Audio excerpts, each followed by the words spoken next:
Mesdames et messieurs, bonjour et bienvenue sur Iridium. Avant que cette vidéo commence, je tiens à vous préciser que nous allons parler aujourd'hui d'un phénomène qui peut détruire entièrement votre vision. Donc, je ne vous invite pas à regarder directement ce phénomène. C'est parti pour la vidéo. Avez-vous trouvé le phénomène de lequel nous allons parler cette semaine? Eh bien, aujourd'hui, nous allons parler d'une éclipse solaire. C'est parti. Une éclipse solaire, ou plus exactement occultation solaire, se produit lorsque la Lune se place devant le Soleil, occultant totalement ou partiellement l'image du Soleil depuis la Terre.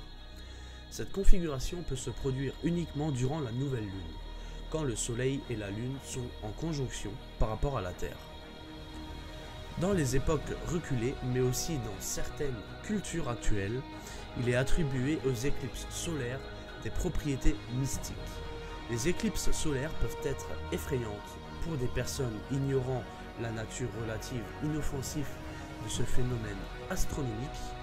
En effet, le soleil disparaît soudainement au cours de la journée et le ciel s'obscurcit en quelques minutes. Une sorte de nuit durant la journée. Les éclipses totales de soleil à un endroit dénommé de la Terre sont des événements très rares et très court durée, pas plus de 8 minutes.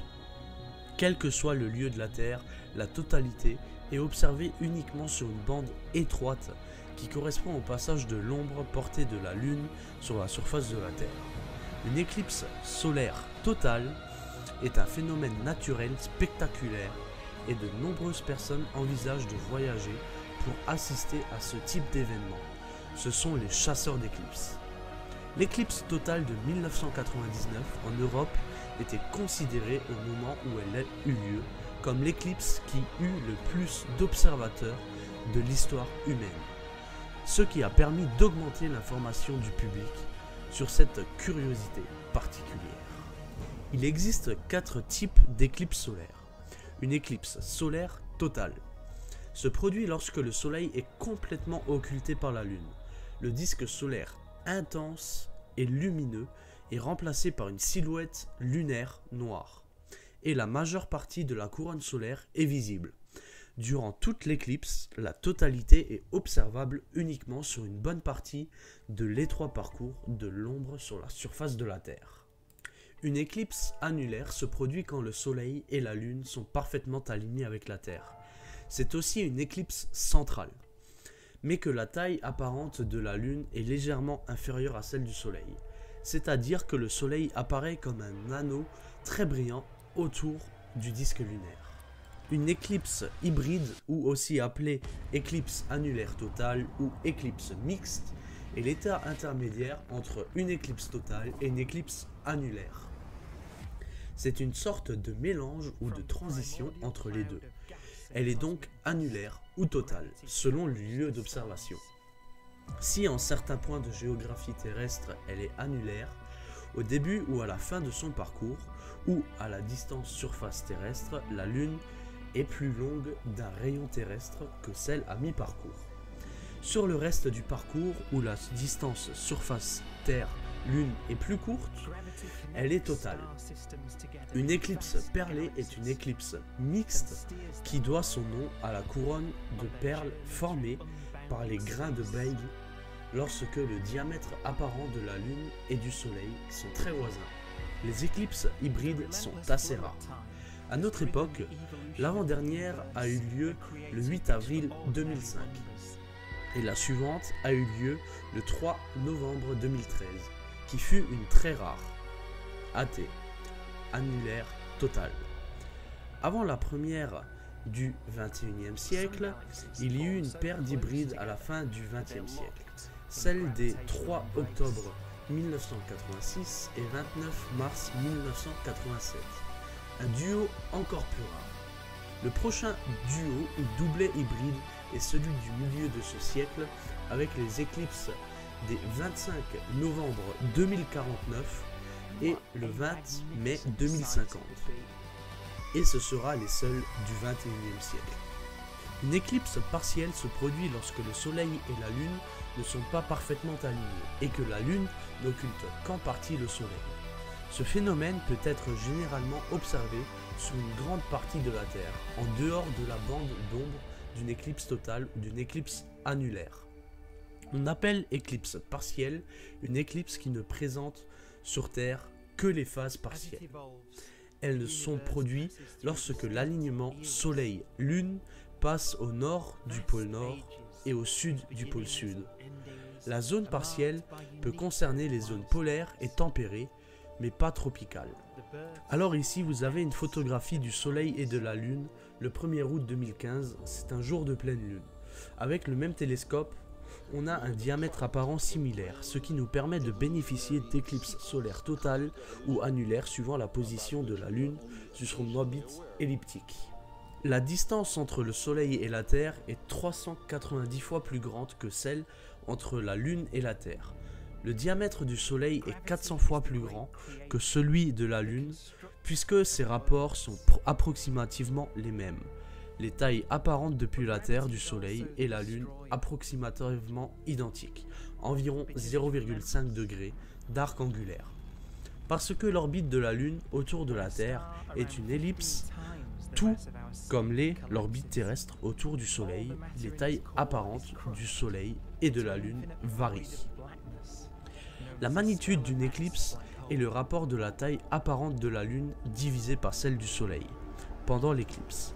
Une éclipse, quand la Lune avoisine sa distance la plus éloignée par rapport à la Terre, c'est-à-dire son apogée, peut être uniquement annulaire, car la Lune paraît alors plus petite que le Soleil. La magnitude d'une éclipse annulaire est inférieure à 1.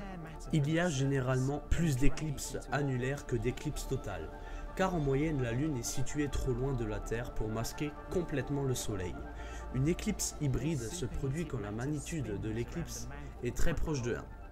L'éclipse deviendra totale en certains endroits sur la Terre et annulaire en d'autres. L'orbite de la Terre autour du Soleil est aussi elliptique, donc la distance qui sépare la Terre du Soleil varie au cours de l'année. Ceci influe sur la taille apparente du Soleil, mais pas autant que la variation de la distance Terre-Lune. Lorsque la Terre approche sa distance la plus éloignée par rapport au Soleil, l'aphélie, en juillet, ceci tend à favoriser les éclipses totales. Quand la Terre atteint la plus proche distance du Soleil, le périphélie, en janvier, ceci tend à favoriser les éclipses annulaires. Ces dates sont valables pour notre époque. Le grand axe de l'orbite terrestre a eu des précisions, tout comme les saisons. La combinaison de ces précisions font un périphélie et l'apéphélie avancent des saisons au rythme de jours sur 70 ans. L'excentricité de l'orbite terrestre varie aussi au cours des époques. Voici un petit schéma fort sympathique qui résume une éclipse solaire.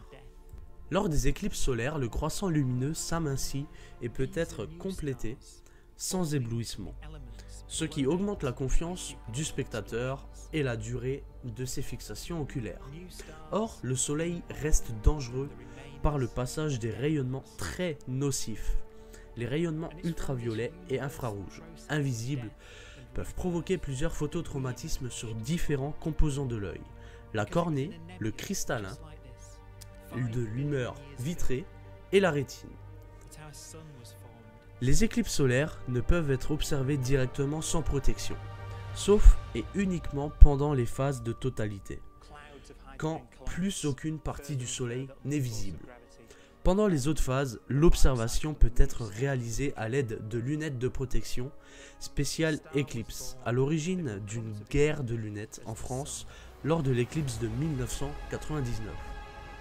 Les lunettes de soudeur de protection solaire minimale de 14 ou d'instruments équipés de filtres spéciaux, elles peuvent être aussi observées indirectement en utilisant le principe du sténopé.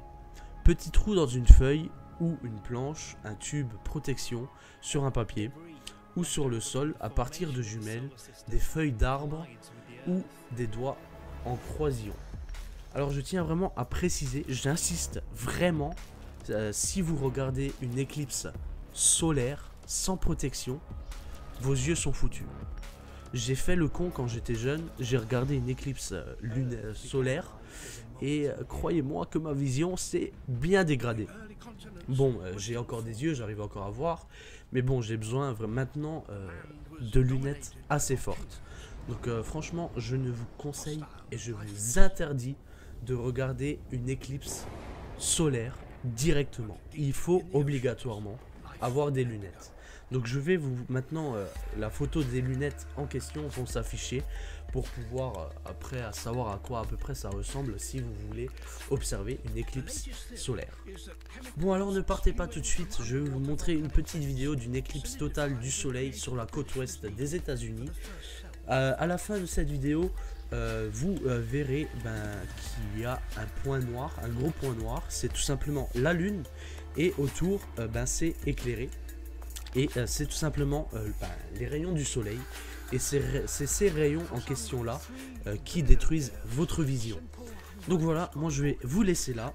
En tout cas, n'hésitez pas à liker, à commenter, à vous abonner. Et surtout, à regarder l'éclipse solaire. Mais avec des lunettes de protection. Ou sinon, regardez la vidéo. Peace!